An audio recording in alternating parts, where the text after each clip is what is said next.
സെറ്റിലെ മമ്മൂക്കനെ കുറിച്ച് ഞാൻ ബസ് കണ്ടക്ടറിന് വരുന്നതിന് മുമ്പ് വരെ എൻ്റെ മനസ്സിലുള്ള പ്രതീക്ഷ എന്ന് വെച്ചിട്ടുണ്ടെങ്കിൽ അധികം ആരോടും സംസാരിക്കില്ല, അങ്ങനെയൊക്കെ ഒരു ധാരണ വെച്ചാണ് പോയത്. പക്ഷെ അതിന് മുമ്പേ പരിചയപ്പെട്ടിരുന്നു. അതുകൊണ്ടൊരു ഒരു ഏകദേശ ധാരണ എനിക്കുണ്ട്. കാരണം ബാക്കിയുള്ളവർ പറഞ്ഞതിൽ നിന്നും വ്യത്യസ്തമായിട്ടുള്ളൊരു മമ്മൂക്ക തന്നെയാണ് ഞാൻ പരിചയപ്പെട്ടത്. പക്ഷേ സെറ്റിൽ വരുമ്പോൾ എങ്ങനെയാണ് എന്നുള്ള കാര്യം എനിക്കറിയില്ലായിരുന്നു. ഫസ്റ്റ് ഡേ തന്നെ വന്നു. പിന്നെ മമ്മൂക്ക തന്നെ വന്ന് ഇറങ്ങുന്നത് തന്നെ രാജാവിനെ പോലെയാണല്ലോ. വന്നിറങ്ങുമ്പോൾ തന്നെ സ്വാഭാവികമായിട്ടും എല്ലാവരുടെയും മനസ്സിൻ്റെ അകത്തൊരു ബഹുമാനം ഉള്ളത് കൊണ്ട് തന്നെ ആരും മമ്മൂട്ടി എന്ന് പറയാറില്ലല്ലോ. എല്ലാവരും സ്വാഭാവികമായിട്ടും മമ്മൂക്കയുടെ പടം റിലീസായിട്ടൊന്നും തന്നെയല്ലേ സാധാരണക്കാർ പോലും പറയുക. അപ്പോൾ അതുകൊണ്ട് തന്നെ ഇപ്പോൾ സ്വാഭാവികമായിട്ടും മനസ്സിൻ്റെ ഉള്ളിൽ ബഹുമാനമുള്ളതിൻ്റെ പേരിൽ തന്നെ എല്ലാവരും യാന്ത്രികമായിട്ട് പുള്ളിനെ കാണുമ്പോൾ തന്നെ എണീക്കും. അതൊന്നുണ്ട്. അങ്ങനത്തെ മമ്മൂക്ക വന്നിറങ്ങിക്കഴിഞ്ഞാൽ തന്നെ ഞാൻ വിചാരിക്കും അതുപോലെ ഇതുണ്ട്, നമസ്കാരം നമസ്കാരം, അതൊന്നും അല്ല, മോനെ എന്നുണ്ട്, ജയസൂര്യ സാറേ, ജയസൂര്യ ചേട്ടാ എന്നൊക്കെ പറഞ്ഞ് ഞാൻ തന്നെ നമ്മളെ ചുളിപ്പോയി. ഞാൻ പറഞ്ഞത് എന്താ നോക്കിയത് എന്നിട്ട് നമുക്ക് ആദ്യത്തെ ഒരു സ്റ്റാർട്ടിങ് ട്രബിളിൽ ഡെയിലി രാവിലെ വരുമ്പോണ്ട്, അത് വേറെ. എന്നെ സുഖല്ലേ, ചായ കുടിച്ചോ എന്നൊക്കെ ചോദിച്ചാൽ ഭയങ്കര കാര്യമായിട്ടൊക്കെ സംസാരിച്ച് ഭയങ്കര ജോളിയാണ്. അപ്പോൾ ഇന്നസെൻ്റ് ഏട്ടനൊക്കെ പറഞ്ഞിട്ടുണ്ട്, ഇപ്പോൾ വലിയ ഇങ്ങനെയൊക്കെ നിൽക്കുന്നുണ്ട്, പണ്ട് ഇങ്ങനെയൊന്നും ആയിരുന്നില്ല എന്നൊക്കെ പറഞ്ഞ് പുള്ളി തമാശ. അപ്പോൾ എനിക്കും അറിയില്ല, നമുക്ക് തന്നെ എപ്പോഴല്ലേ കാണുന്നത്.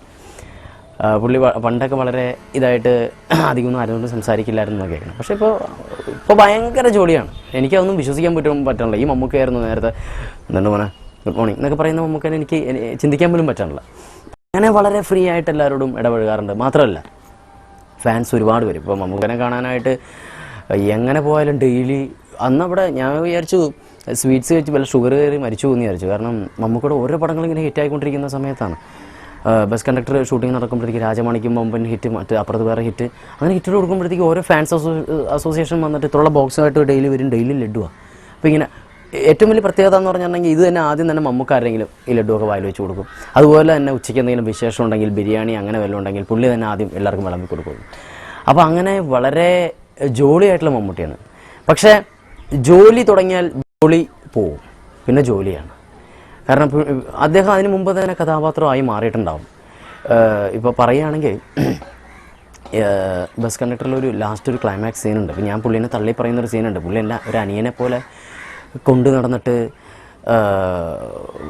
കാരണം എന്നെ സംബന്ധിച്ച് പറയുകയാണെങ്കിൽ എൻ്റെ ഒരു ചേട്ടനാണോ, എൻ്റെ ഒരു ഗുരുവാണോ, എൻ്റെ ഒരു അച്ഛനാണോ, ഒന്നും അതിനേക്കാളൊക്കെ മേളിലൊരു സ്ഥാനമാണ് കുഞ്ഞാക്കാന്ന ഒരു കഥാപാത്രത്തിന് നജീബ് കൊടുത്തിരുന്നത്. അദ്ദേഹം അങ്ങനെ തന്നെ കണ്ടിരുന്നത്. പുള്ളിയുടെ മകനെ പോലെയും പുള്ളിയുടെ ഫ്രണ്ടിനെ പോലെയൊക്കെയാണ് അദ്ദേഹം കണ്ടിരുന്നത്. ആ നജീബ് കുഞ്ഞാക്കാനെ തള്ളി പറഞ്ഞപ്പോൾ പുള്ളിയുടെ കയ്യിൽ നിന്നെല്ലാം പോയി, കുടുംബം വരെ പോയി. അങ്ങനത്തെ ഒരു അവസ്ഥയിൽ പുള്ളി ഒരു പെർഫോമൻസ് കാഴ്ചവെക്കുന്നുണ്ട്. സത്യം പറയാലോ, എൻ്റെ അമ്മയാണ് ആ സീൻ അഭിനയിച്ചുകൊണ്ടിരുന്നപ്പോൾ ഞാൻ കരഞ്ഞുപോയി. ഞാൻ പറഞ്ഞു, നേന്ദ്ര ഷോട്ട് സമയത്ത് വായും പിടിച്ച് നോക്കിയിരുന്നു. ഞാൻ പറഞ്ഞു, നമുക്ക് സോറി, ഞാനത് പെട്ടെന്ന് ഓർത്തില്ല. ഇങ്ങനൊരു കുഴപ്പം ബാലിശല്യം സമയത്ത് ഈ സിദ്ദിഖിനും പറ്റിയിട്ടുണ്ട്. 10-11 ടേക്കായി, പുള്ളിക്കൊന്നും ചെയ്യാൻ പറ്റില്ല, പുള്ളിയും അറിയാതെ കരഞ്ഞുപോയി. എന്നാൽ അദ്ദേഹത്തിൻ്റെ പെർഫോമൻസ് കണ്ടപ്പോഴത്തേക്കും എനിക്ക് സത്യം പറയില്ല, അഭിനയിക്കുകയാണെന്ന് എനിക്ക് തോന്നിയില്ല. കുഞ്ഞാക്ക എൻ്റെ മുമ്പിൽ വന്ന് നിന്ന് ഇങ്ങനെ പറയുമ്പോഴത്തേക്കും നജീബ് എന്ന് പറയുന്ന വ്യക്തി ഇത്രയും ക്രൂരനായി പോയത് എന്തുകൊണ്ട് എന്ന് പോലും ഞാൻ ചിന്തിച്ചിട്ടുണ്ട്. ജോലിക്കിടയിൽ ജോലിയും ജോലിക്ക്